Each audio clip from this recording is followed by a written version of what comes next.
Powerful nephew Mamman Daura led cabal, El Rufai and others wage war against secret police DSS over Godwin Emefiele. Hello everyone, welcome to Newsport TV. Some associates of President Muhammadu Buhari are leading the fight to stop Nigeria's secret police, the DSS, Department of State Service, from arresting Godwin Emefiele, the governor of the Central Bank of Nigeria. The president's associates, led by Mamman Daura, a nephew and close confidant of the president, and Nasir El Rufai, governor of Kaduna State, may also be behind various protests, rallies, and news reports supporting the CBN boss against the DSS. Multiple groups and civil society have raised the alarm that there is a plot to frame Emefiele for terrorism and remove him from office. However, the DSS swiftly warned against being used to undermine its investigations, although it did not specifically name Emefiele. Peter Afunanya, DSS spokesperson, said the service will not be distracted by those seeking to use propaganda to undermine its lawful investigations. However, sources told reporters that some monarchs, obas, and emirs have been lobbied and deployed to beg on behalf of Emefiele and convince the President and Director General of the DSS of the need to let Emefiele be. It was also learned that Mamman Daura and El Rufai were working hard and doing everything within their power to wage war against the DG of DSS, Yusuf Bichi. They have deployed obas and emirs to beg on behalf of Emefiele, and Governor Nasir El Rufai leading the charge to fight for him. Emefiele was said to have helped the Kaduna governor secure a World Bank loan worth $350 million.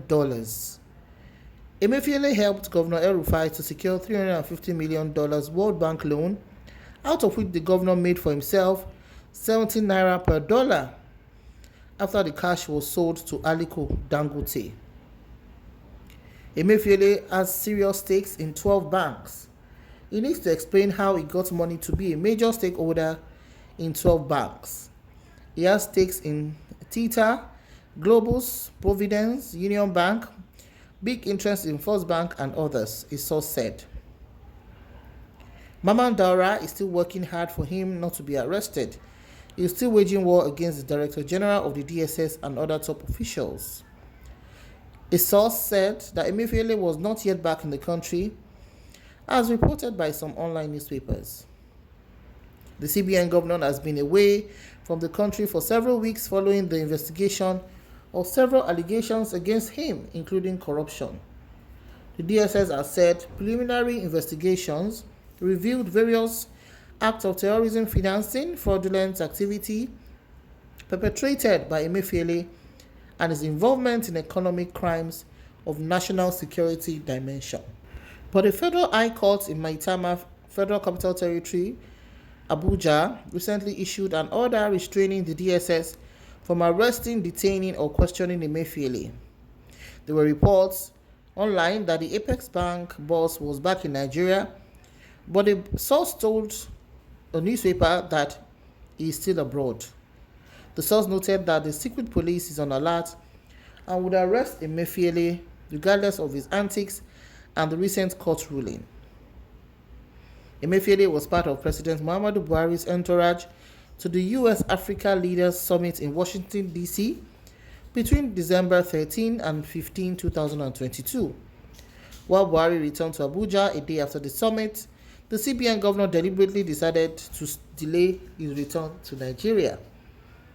Emefiele is not back in Nigeria as reported by some platforms. DSS is still looking for him. DSS operatives are on alert. All the CBN directors have abandoned him except Kingsley Obiora and Aisha Ahmad. The report that he was back in Nigeria is false. He has nowhere to hide.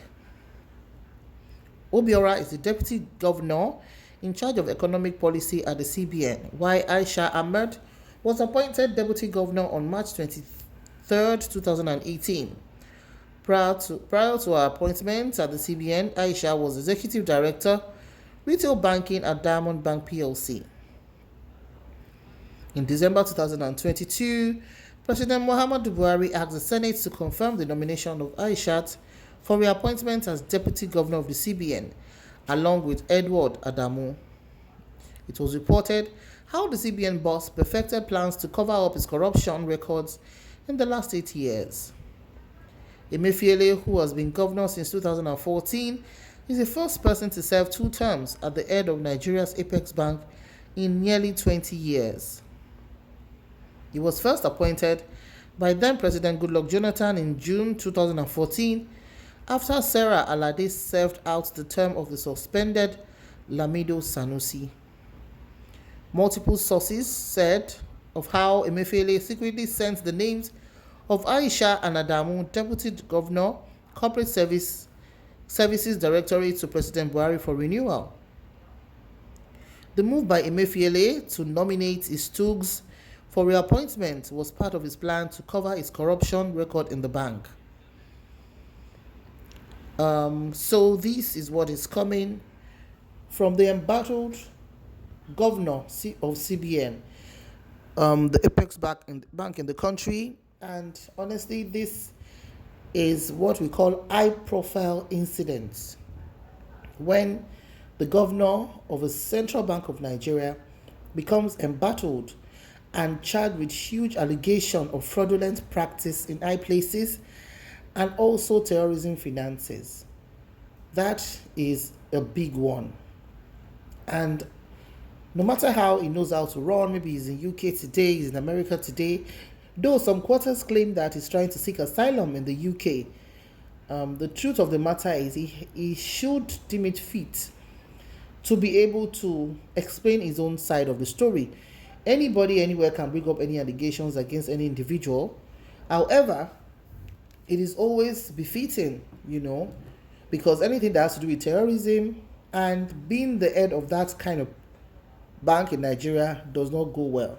It just shows that anybody holding such high-profile office in Nigeria is just same as the politicians who will always find ways to put politics into anything that has to do with national importance.